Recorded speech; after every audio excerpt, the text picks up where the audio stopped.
जी हाँ, 16वीं आयत में हमने जैसा देखा कि पौलुस कह रहे हैं कि परमेश्वर मेरे सुसमाचार के अनुसार, पौलुस जगह जगह जाकर परमेश्वर के सुसमाचार को बांट रहे हैं, लोगों को अवगत करा रहे हैं। तो वो उस गॉस्पेल को यहां पर क्रेडिट दे रहा है, परमेश्वर के सुसमाचार को क्रेडिट दे रहा है कि उस सुसमाचार के अनुसार जो मैं तुम्हें सुनाता हूं, उसके अनुसार यीशु मसीह के द्वारा मनुष्यों की गुप्त बातों का न्याय परमेश्वर करेगा। यहां पर कौन सी बातों का न्याय करने की बात कर रहे हैं पौलुस? परमेश्वर किन बातों को यहां पर जज करने जा रहे हैं? जो बातें खुली हुई हैं, जो बातें ओपन हैं। गुप्त जी हाँ, उन बातें। बातों का न्याय तो होगा ही होगा, उन बातों का तो न्याय होगा ही होगा। लेकिन यहां पर पौलुस कह रहे हैं कि वो तुम्हारी गुप्त बातों का भी न्याय करेगा। ज्यादातर हम लोग अपने बाहरी क्रियाकलापों को देखते हैं कि मैं किस तरीके से लोगों से बातचीत करता हूं, किस तरीके से मैं लोगों को दिखता हूं। मेरा जो आउटवर्ड है वो हो सकता है वो बहुत अच्छा दिख रहा है, दुनिया की नजर में मैं एक संत हो सकता हूँ, दुनिया की नजर में मैं एक सोशल वर्कर हो सकता हूँ, दुनिया की नजर में मैं एक बहुत अच्छा इंसान हो सकता हूँ, मैं अपने कर्म लोगों को इस तरीके से दिखा रहा हूं। लेकिन परमेश्वर उससे भी एक लेवल आगे जाने की बात कह रहे हैं। तो कह रहे कि मैं तुम्हारे गुप्त कामों को भी मैं जज करूंगा। गुप्त कामों को मतलब आपकी जो थॉट्स हैं, आपके जो मनोभाव हैं, आपके जो मोटिव्स हैं, प्रभु उनका भी न्याय करेंगे। आपको मैंने पहले भी बताया है कि बाइबल में सोचने में और करने में फर्क नहीं है। There is no difference in thinking and doing. Bible में लिखा है कि अगर तुमने किसी को गलत नजर से देख लिया तो तुमने उसके साथ गलत काम कर लिया।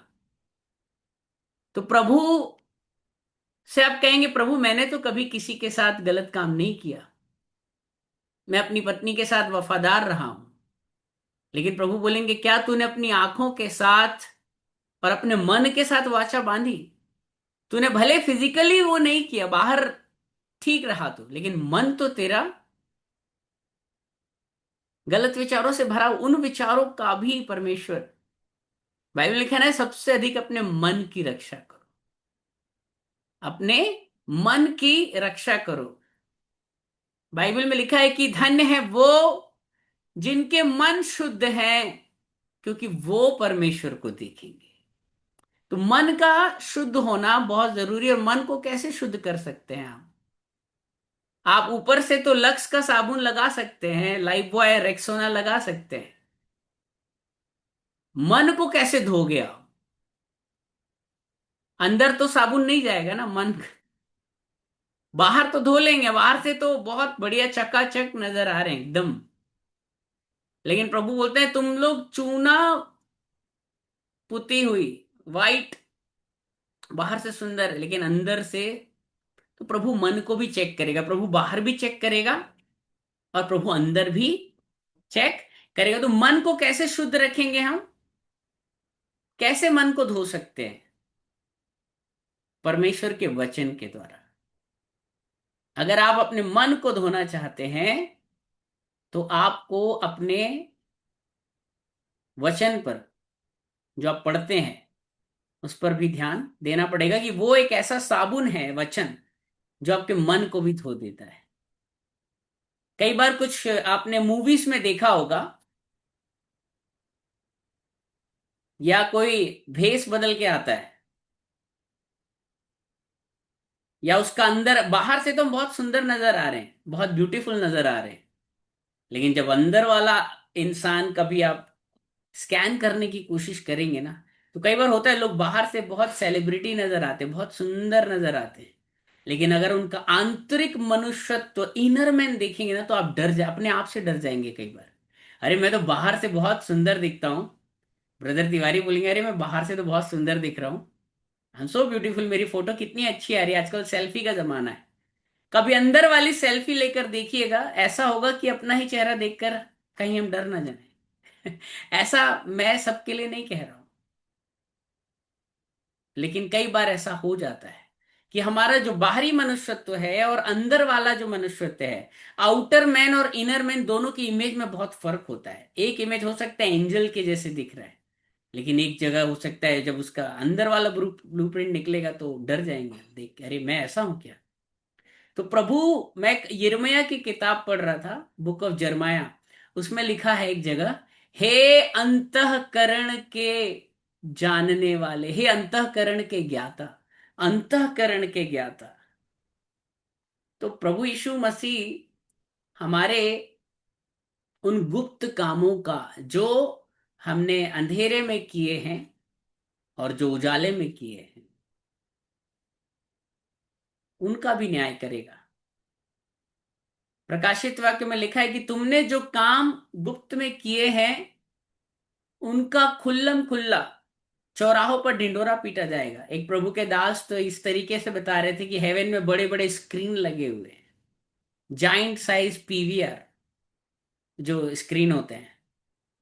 बाइबल में लिखा है, प्रकाशित वाक्य में भी लिखा है कि जो गुप्त काम हमने किए हैं, चाहे वो भले ही काम हो, कई बार हम ढिंडोरा नहीं पीटते, है ना।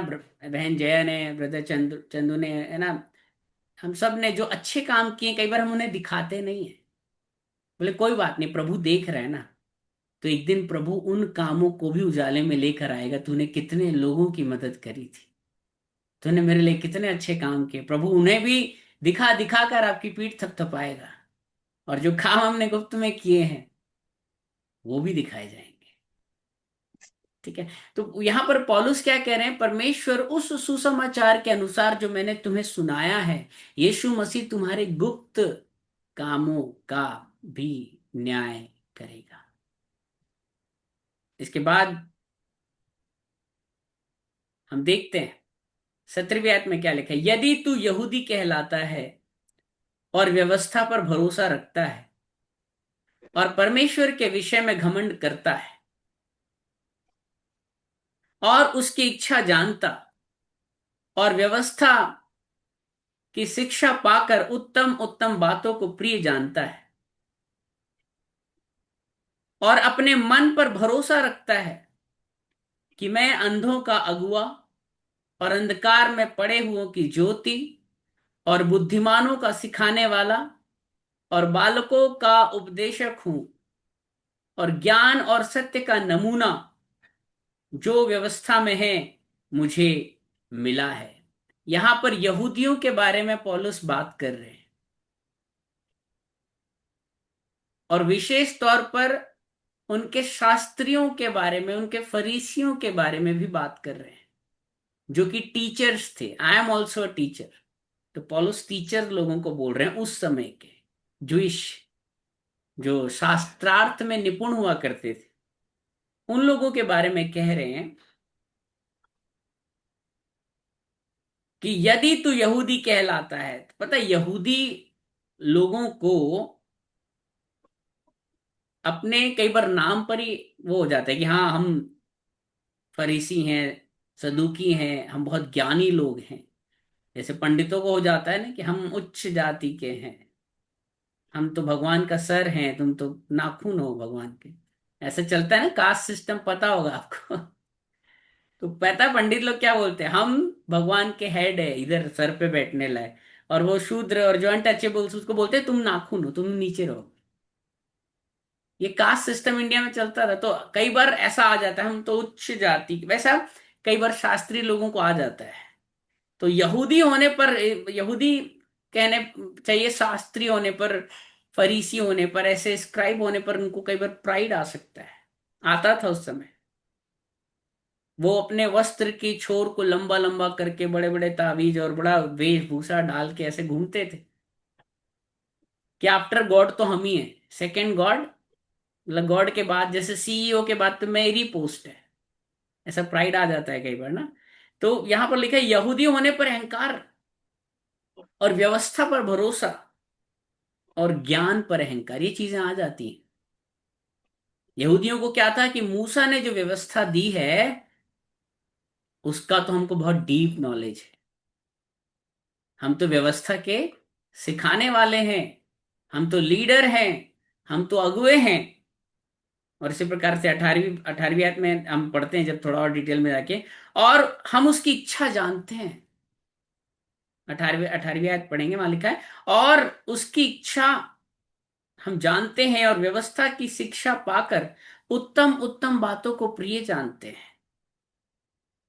व्यवस्था की शिक्षा पाकर उत्तम उत्तम बातों को प्रिय जानते हैं। बट मैं आपको एक बात बताऊंगा, ये जो व्यवस्था की बातें हैं इनको उत्तम उत्तम तो आप समझ रहे हैं, उनको प्रिय समझ रहे हैं, but salvation is not by knowing but by doing. उद्धार कैसे आता है? सिर्फ जानने बस से नहीं आएगा, सिर्फ नॉलेज होने से नहीं आएगा, लेकिन उन पर चलने से आएगा। वचन का सिर्फ ज्ञान रख रहे हैं आप, ये जो अभी हम लोग बाइबल टीचिंग कर रहे हैं, अच्छी अच्छी बातें सुन रहे हैं, ये बातें सिर्फ 1 घंटे या आधे घंटे के लिए नहीं है। इसके बाद आप हफ्ते भर, 15 दिन इन बातों को जो सीख रहे हैं आप, ज्ञान तो है हमें परमेश्वर का, हमें उसके उस इकलौते का भी ज्ञान है, उसके उस वचन का ज्ञान है, उसकी विधियों का ज्ञान है, लेकिन हम उन पर चल नहीं रहे। तो इससे उद्धार होना बहुत मुश्किल है, क्योंकि दुष्ट आत्माएं भी विश्वास रखती हैं कि यीशु मसीह ही परमेश्वर का इकलौता पुत्र है, वो भी उसे हे प्रभु कह के बोलती हैं। तो नॉलेज रखने से काम नहीं होगा, नॉलेज के साथ साथ उसको एक्शन में भी लेकर आना पड़ेगा। ठीक है, तो यहां पर हम देख सकते हैं कि वो प्रिय तो जान रहे हैं बातों को, जो व्यवस्था के सिखाने वाले हैं अगुए, वो इन बातों को बहुत अच्छा बोलते हैं। बहुत अच्छी बात लिखी है परमेश्वर के वचन, वाह हा हा, कितना अच्छा है परमेश्वर का वचन। परमेश्वर का वचन कहता है चोरी नहीं करना, हत्या नहीं करना, झूठ नहीं बोलना, पर इस, लेकिन ये बातें पढ़ने के लिए अच्छी हैं, सुनने के लिए अच्छी हैं, लेकिन जब करने की बात आ रही है तब क्या है? तो ये लोग क्या करते थे, सिखाते थे, लेकिन खुद उस बात पर अमल नहीं करते थे। प्रीचिंग एंड प्रैक्टिसिंग में बहुत फर्क है। They were preaching but they were not practising it. लेकिन हमें पहले प्रैक्टिस करना है, फिर प्रीच करना है ना, कई बार ऐसा होता है। तो ये लोगों के बारे में 19वें पद में क्या कह रहे हैं पौलुस, और ये अपने पर भरोसा रखते हैं कि मैं अंधों का अगुआ हूं। जो लोग देख नहीं सकते, जिन लोगों को सत्य का ज्ञान नहीं है, मैं उन लोगों को हाथ पकड़ के रोड क्रॉस करवा रहा हूं। मैं अंधों का अगुआ हूं, they are blind people following me. और लिखा है अंधकार में पड़े हुओं की ज्योति हूं। ये लोग जो अंधकार में हैं, मैं इनके लिए एक हाइलोजन लाइट के समान हूं, रोशनी के समान हूं। और मैं बुद्धिहीनों को सिखाने वाला, बुद्धिहीन जिनके पास परमेश्वर का नॉलेज नहीं, ये नहीं कि डिग्री तो 8-10 हो सकती है, पर real knowledge is what, Bible लिखा है ना, परमेश्वर का भय मानना ही बुद्धि का मूल है, प्रारंभ, फियर ऑफ द लॉर्ड। परमेश्वर का, बाइबल लिखा अनंत जीवन क्या है? अनंत जीवन ये है कि हम उसके उस सच्चे परमेश्वर को और उसके इकलौते पुत्र को जाने, this is the eternal life. तो लिखा है यहां पर कि मैं बुद्धिहीनों का सिखाने वाला और बालकों का उपदेशक हूं। बालक मतलब जो ना समझ लोग, ये नहीं कि बच्चों की बात करी सर, बालक बड़े लोग भी हो सकते हैं, 50 साल का व्यक्ति भी बालक हो सकता है।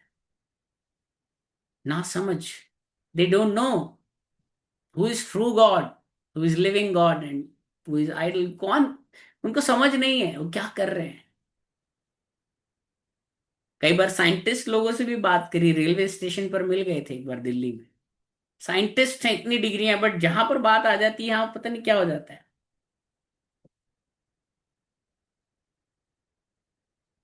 तो नॉलेज रखने से, डिग्री डॉक्टर लग जाने से कुछ नहीं होता। कई बार हम भी ना समझी में बस चलते चले जा रहे हैं, चलते चले जा रहे हैं, चलते चले जा रहे हैं। तो ये फरीसी क्या समझ रहे हैं, ये सदुकी, ये जो अगुए हैं, ये क्या समझ रहे हैं, हम तो अंधों की लाठी हैं। हम तो अंधकार में चलने वालों के लिए भाई लालटेन हैं। हम तो बुद्धिहीनों को सिखाने वाले हैं। We are knowledge provider. तो क्या लिखा है, हम बालकों को भी समझ देने वाले उपदेशक हैं उनके। और उसके बाद क्या लिखा है, और ज्ञान और सत्य का नमूना है। ज्ञान का भंडार। सत्य तो जैसे कि सच्चाई हमसे टपक रही है, हम रोल मॉडल हैं, इसके नमूने हैं। हम सत्य, ज्ञान और सत्य का नमूना है, मतलब रोल रोल मॉडल हैं जो व्यवस्था में है। वो नमूना कहाँ है, जो व्यवस्था में है, और वो मुझे मिला है। ऐसा समझ रहे हैं आप। पौलुस इन लोगों की आज क्लास लगा रहे हैं। पौलुस बोले, अच्छा तुम अपने आप को इतना महान समझते हो, अंधों की आंखें हो तुम, अंधेरे में चलने वालों की तुम लालटेन हो। अभी बात नीचे बात कर रहे हैं। तो क्या बोल रहे हैं, क्या तू जो चोरी न करना का उपदेश देता है आप ही चोरी करता है? तू जो कहता है व्यभिचार न करना, क्या आप ही व्यभिचार करता है? तू जो मूर्तों से घृणा करता है, आप ही मंदिरों को लूटता है? तू जो व्यवस्था के विषय में घमंड करता है, क्या व्यवस्था ना मानकर परमेश्वर का अनादर करता है? देखिए, हम ज्ञान दे रहे हैं बेटा चोरी नहीं करना, लेकिन क्या हो रहा है, हम खुद ही चोरी करने में लगे हुए हैं। चोरी करना क्या होता है आपको पता है? जब आप किसी की चीज को उसके बिना नॉलेज के ले लेते हैं, उसका इस्तेमाल कर लेते हैं।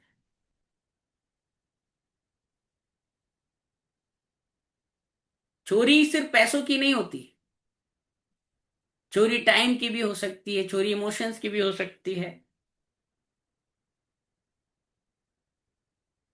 लोग आपका ऑनर करते हैं।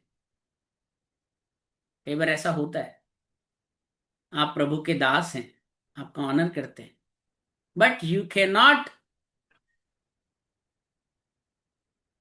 Take them for granted.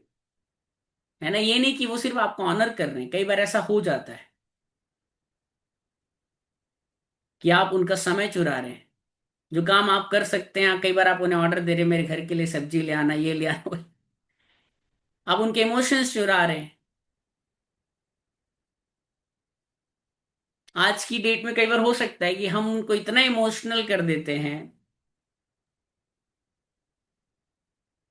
आप बिलीव नहीं करेंगे, कई बार ऐसा हो जाता है, जो कि होना नहीं चाहिए। हमें बहुत जिम्मेदारी के साथ अपनी भेड़ों को चराना है। तो कई बार ये उस समय के फरीसी और सदूकी लोगों का कल्चर होता था। ये लोगों को सिखाते थे,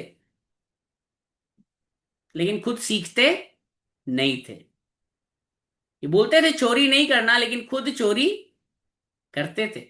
ये बोलते थे बेटा व्यभिचार नहीं करना, गलत चीजें नहीं देखना, गलत चीजें नहीं, लेकिन खुद व्यभिचार में पड़े होते थे। उस समय जब ये बातें पौलुस देखते हैं तो उन्हें बड़ा दुख होता है। और यहां पर वो कहते हैं कि तू जो मूर्तों से घृणा करता है ना, वो आइडल वर्शिप नहीं करते थे, लेकिन मंदिरों को लूटते हो। बोले तू मूर्तों से तो घृणा रखता है, लेकिन मंदिर को लूटता है। तो ये सब चीजें जब पौलुस ने देखी उस समय, उसका हृदय जो है अंदर से पीड़ा से भर गया। और वो उन्हें आईना दिखा रहे हैं उस समय के लोगों को। और यहां पर 24वीं आयत में क्या लिखा है, क्योंकि तुम्हारे कारण अन्य जातियों में परमेश्वर के नाम की निंदा की जाती है, जैसा लिखा भी है। क्योंकि तुम्हारे कारण अन्य जातियों में परमेश्वर के नाम की निंदा की जाती है, जैसा लिखा भी है। यदि तू व्यवस्था पर चले तो खतने से लाभ तो है, परंतु व्यवस्था को न माने तो तेरा खतना बिन खतना की दया दशा ठहरा। यहां पर मैं 24वीं आयत पर आपका ध्यान ले जाना चाहूंगा। एक बार फिर से पढ़ दीजिए ब्रदर इसको। या जो पढ़ना चाहते हैं वो पढ़ें। जी, यहाँ पर 24। 24वीं आयत। क्योंकि तुम्हारे कारण अन्य जातियों में परमेश्वर के नाम की निंदा की जाती है, जैसा लिखा भी है। जी हाँ, हमें ये बात समझना है ना। उस समय वो जो काम कर रहे थे, सदूकी फरीसी जो अगुए उस समय के थे, वो लोग रिप्रेजेंटेटिव थे परमेश्वर के, है ना। वो लोग क्या थे? रिप्रेजेंटेटिव थे, चेहरा थे परमेश्वर का, एम्बेसडर थे परमेश्वर के। लेकिन जब वो गलत काम कर रहे थे तो उसके कारण लोग बोलते हैं, देखो ऐसे होते हैं क्या मसीही लोग, ऐसे होते हैं क्या प्रभु के लोग। तो जब हम मसीह में आ गए हैं, जब हम परमेश्वर में आ गए हैं, तो बाइबल में लिखा है कि तुम्हारे भले कामों को देखकर लोग तुम्हारे परमेश्वर की बढ़ाई करें। हमारे नाम के, हमारे कारण जीवन में हमेशा एक प्रण ले लेना, आज एक गांठ बांध लेना ये बात, कि मेरे कारण कहीं भी परमेश्वर के नाम की निंदा ना हो, मेरे कारण कहीं भी मसीह का नाम नीचा ना किया जाए। हम जो बोलते हैं, हम जो सुनते हैं, हम जो करते हैं, हम जिन लोगों के साथ बैठते हैं, हर एक चीज, आपका नाम अगर खराब होगा तो अपने आप मसीह का नाम खराब हो, क्योंकि हम एक देह हैं। हम लोग मसीह का मुखौटा हैं। We are the face, we are the representative of Christ. लेकिन अगर हम भी बाकी लोगों जैसा करने लगेंगे, जैसा दुनिया के लोग करते हैं, तो हम में और उनमें क्या फर्क रहेगा। मैं हमेशा कहता हूं, गवाही वो होती है जो मुंह से नहीं देनी पड़े, लोग आपके जीवन को देखकर समझ जाएं। लोग आपके जीवन को देखकर समझ जाएं। जैसे एक बार मेरे साथ हुआ, हम लोग किसी ज्वेलरी शॉप में गए, वहां 10 मिनट बात करी होगी, थोड़ी देर बाद ज्वेलरी शॉप में बैठी हुई सेल्स वुमेन बोलती, क्या आप लोग क्रिश्चियन हैं? मैंने बोला, आपको कैसे मालूम? आपने कोई वीडियो देखी मेरी या कुछ बोले, नहीं नहीं, बस ऐसा लगा मुझे बात करके। तो समझ में आता है कई बार ना, हम जब समाज में चलते हैं तो हमारे कारण मसीह के नाम की निंदा ना हो, ये बात हमें ध्यान रखना है। इसके बाद यहां पर एक बात कह रहे हैं, 25वीं आयत पढ़ेंगे, 25 से नीचे 29 तक पढ़ देंगे। 25 से 29 पढ़ दीजिए, फिर मैं इसको एक एक करके खत्म कर दूंगा बता के। 25।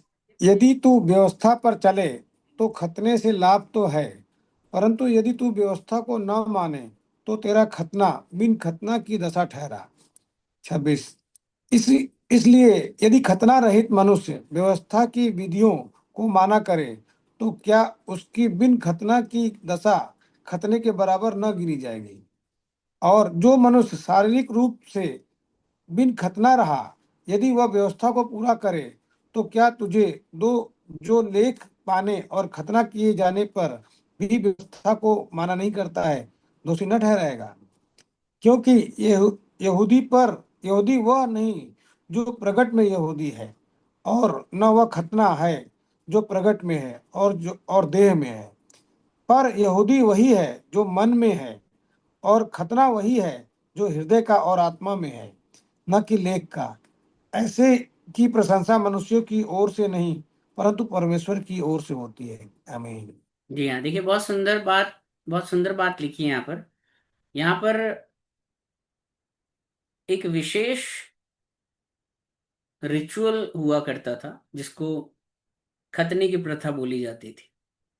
तो ये बहुत जरूरी था यहूदियों में कि अगर आप एक यहूदी हैं तो आपका खतना हुआ होना जरूरी होता है। ये परमेश्वर ने उस वक्त के लिए एक विधि ठहराई थी।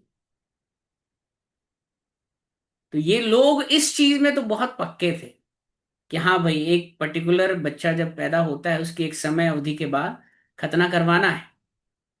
और ये इस बात की पहचान होती थी कि ये परमेश्वर की विधि को मानने वाले लोग हैं, यहूदी हैं।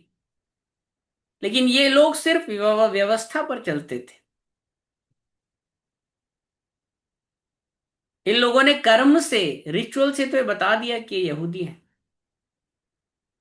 लेकिन इनके अंदर का जो जीवन था, इनके अंदर के जो क्रियाकलाप थे,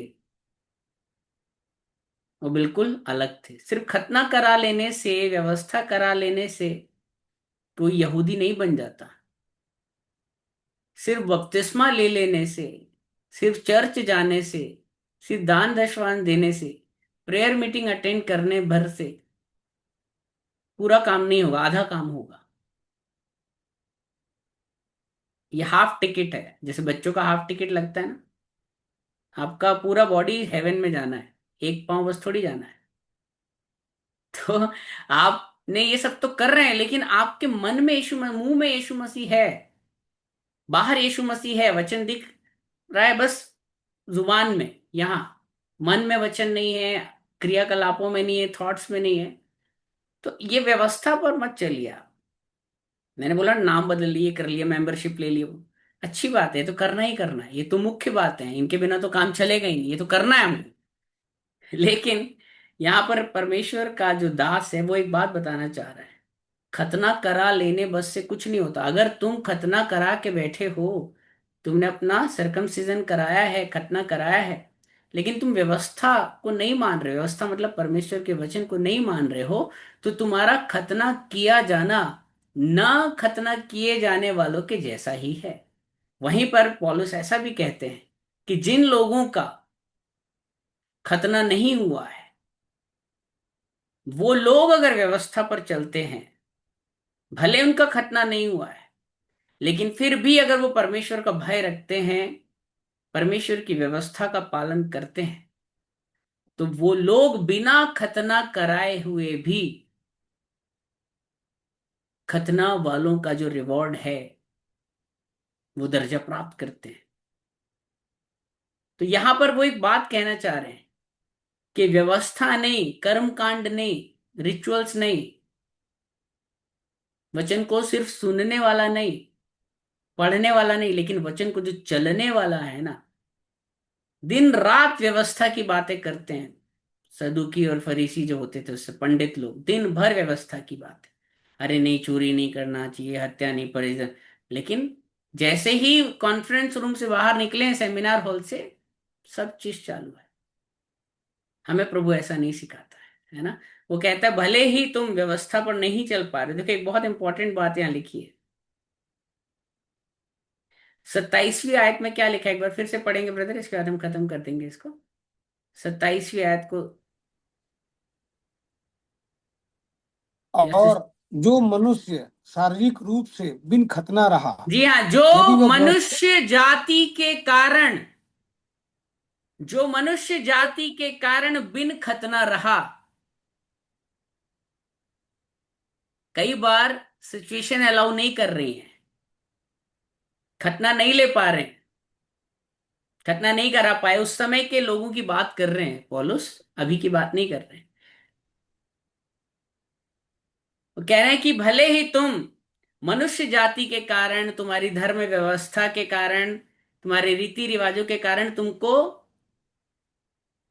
खतना कराने का जो प्रिविलेज है हो सकता है नहीं मिला हो, बट स्टिल इसके बावजूद भी अगर तुम व्यवस्था पर चल रहे हो, तो इससे फर्क नहीं पड़ता कि तुमने खतना कराया है अपना या नहीं कराया है।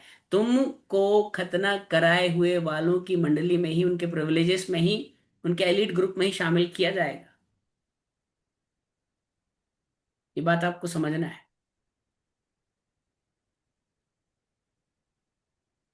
और इससे आगे बढ़ेंगे तो वहां लिखा मन का खतना करो। अब हमको खतना कराने की जरूरत नहीं है। नए नियम में ये शरीर वाला जो खतना है, इसकी जरूरत नहीं है। अब हमें खतना कराना है, लेकिन मन का खतना कराना। मन से वो जो बुरी बुरी बातें हैं, उनको निकाल के काट के फेंकना है। किसको फेंकना है? खाल को नहीं निकाल के फेंकना है, चमड़ी को नहीं फेंकना है, लेकिन अपने अंदर जो गंदगी है, हमारे सोच में, हमारे जीवन में, क्रियाकलापों में, उन बातों को, उनका सरकमसाइज करके उनको फेंक दो। मैं मर गया, मसीह मुझ में जिंदा है, मैंने मसीह को पहन लिया है। कभी पहन के देखिएगा, जैसे हम लोग अपना ड्रेस डालते हैं ऊपर, रेन कोट पहन ले, मसीह को पहनना क्या, मसीह को ऊपर से डाला ऐसे मसीह को पहनना। इस विषय पर कभी प्रभु ने अनुग्रह दिया, प्रीच को मसीह को पहन लिया है मैंने। व्हाट अ ग्रेट रिवलेशन, मसीह को पहन लिया है। आपको पता है जब आप परमेश्वर के सिंहासन के पास जाते हैं तो प्रभु आपके पापों को क्षमा कैसे कर देते हैं? क्योंकि वो तिवारी को नहीं देखते हैं, सिस्टर लीबी हमको नहीं देखते हैं, हमने तो मसीह को पहन लिया, अब तो हमें मसीह दिखाई देता है। समझ रहे हैं आप? जैसे एक जंग खाए गेट पर पेंट कर दो, हम भी वैसी अंदर से तो हम वो थे, लेकिन प्रभु ने हमें, हमने प्रभु को पहन लिया। तुम्हारे पाप जो ढांप दिए गए, कवर कर दिए गए हैं तुम्हारे पाप। एनीहाउ, तो यहां पर एक अच्छी बात कह रहे हैं, मन का खतना कराना है। और भले तुमने खतना नहीं कराया, बट स्टिल तुम परमेश्वर के वचन पर चल रहे हो। हम यहूदी नहीं है, हम लोग यहूदी नहीं है, हम लोग इज़राइल में पैदा नहीं हुए, हम अन्य जाति के लोग थे, निकाले गए लोग थे, कोई अलग अलग धर्म से आए, मैं कहीं कहीं से आया, हिंदू धर्म से आया, अलग अलग। लेकिन हमें भले ही इज़राइल में पैदा नहीं हो, हम इज़राइली नहीं है बाई जीनियोलॉजी, हम यहूदी नहीं है, हमारे पासपोर्ट में नहीं लिखा है यहूदी या इज़राइलाइट्स, बट स्टिल जो परमेश्वर के वचन पर चलते हैं वो सब इजरायली हैं, वो अब्राहम के आशीषों के हकदार हैं।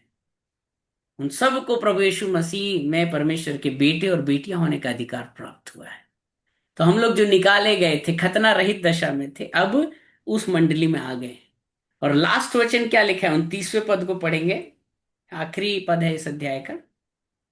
पर यहूदी वही है जो मन में है, और यस, यस, यस, रुकिए। यहूदी कौन है? जिसके पासपोर्ट में लिखा है वो जूइश है, इजरायली नहीं, जो मन मन में, में है। और खतना वही है, आगे पढ़िए। और खतना वही है जो हृदय का और यस, आत्मा खतना में, वही है जो हृदय का हृदय है, का। न कि लेख का, न कि जैसा वो कागजों में लिखा है, नहीं, वो वाला नहीं। ऐसे की प्रशंसा मनुष्य की ओर से नहीं परंतु परमेश्वर की ओर से होती है, ऐसे लोगों की प्रशंसा। आजकल बहुत सारे बड़े बड़े सो कॉल्ड मेगा चर्चेज हैं, बहुत बड़े बड़े प्रभु के दासों की वाहवाही हो रही है, और ये कितने, असली तारीफ वो है जो मनुष्य न करे लेकिन खुदा करे। शैतान, तूने मेरे दास अय्यूब को देखा है कि उसके जैसा सीधा, उसके जैसा खरा, उसके जैसा परमेश्वर का भय मानने वाला, उसके जैसा बुराई से परे रहने वाला मनुष्य और कोई नहीं। अपने मुंह में यहाँ मिट्ठू तो सब बनते हैं, मैं तो संत हूं, मेरी प्रार्थना से तो ये हो गया, मेरी प्रार्थना से वो, मैंने इतने हजार लोगों को बपतिस्मा दिया, मैंने पूरे देश को बदल, मेरे पास 10 लाख मेंबर्स हैं, ये वो। दुनिया तारीफ कर रही है, पापा मम्मी बहुत कुछ हो सकता है, लेकिन प्रभु के नजर में आप सबसे पीछे खड़े हुए हैं। हो सकता है जो बड़े बड़े प्रभु के दास हैं जब स्वर्ग में जाएं तो सबसे पीछे वाली सीट में बैठे हुए हैं, और ऐसे लोग जो गुमनाम, जैसे हमारी बहन सिस्टर जया, आप लोग सब, हम लोग एक गुप्त सेवा कर रहे हैं। हो सकता है हम प्रभु की नजर में सबसे आगे वाली सीट में हो। तो ऐसों की प्रशंसा, जो ऐसे काम करते हैं, जो भले ही आगे नहीं है स्टेज के, लेकिन स्टेज के पीछे होके काम कर रहे हैं परमेश्वर के वचन पर, ऐसों की प्रशंसा परमेश्वर करता है। इन वचनों के द्वारा प्रभु आप सबको आशीष दे। मैं प्रार्थना करता हूं परमेश्वर से, एक छोटी सी प्रार्थना करते हैं। हे पिता, आज के वचन के अनुसार भले ही हमने शरीर का खतना नहीं किया प्रभु, लेकिन हम मन का खतना करके प्रभु, बाइबल में लिखा है, मैं अपने वस्त्र ही को फाड़ कर नहीं प्रभु, लेकिन अपने मन को फाड़ कर तेरे पास आता हूं। यस लॉर्ड, भले हमने अपने वस्त्रों को फाड़ा हो नहीं फाड़ा हो प्रभु, लेकिन हम अपने मन को फाड़ कर तेरे पास आते हैं प्रभु। हमने जहां भी गलतियां करी उनके लिए क्षमा करें प्रभु। हम व्यवस्था को सुनने वाले ही नहीं, लेकिन उस पर चलने वाले बने प्रभु। धन्यवाद देते हैं, अनुग्रह करें, आज की मीटिंग को ब्लेस करें, यीशु के नाम से पिता। Over to you. आमीन, praise the lord, thank you Jesus. परंतु परमेश्वर की ओर से प्रशंसा हो, हमारी हम सब की प्रशंसा मनुष्यों के द्वारा ना हो। अगर मनुष्य प्रशंसा करे तो समझिए परमेश्वर प्रशंसा करना है, मनुष्य हमारी प्रशंसा नहीं करना है। क्योंकि मनुष्य जब प्रशंसा करेगा तो क्या हो जाता है, घमंड में आ जाता है। इसलिए सारी महिमा जो बाइबल पढ़ाया गया, जो बाइबल हमने सुना, जो सीखा, सब पवित्र आत्मा को महिमा देना है, क्योंकि वही पवित्र आत्मा भाई तिवारी के अंदर काम कर रहे हैं और हम सब के अंदर काम कर रहा है। Praise the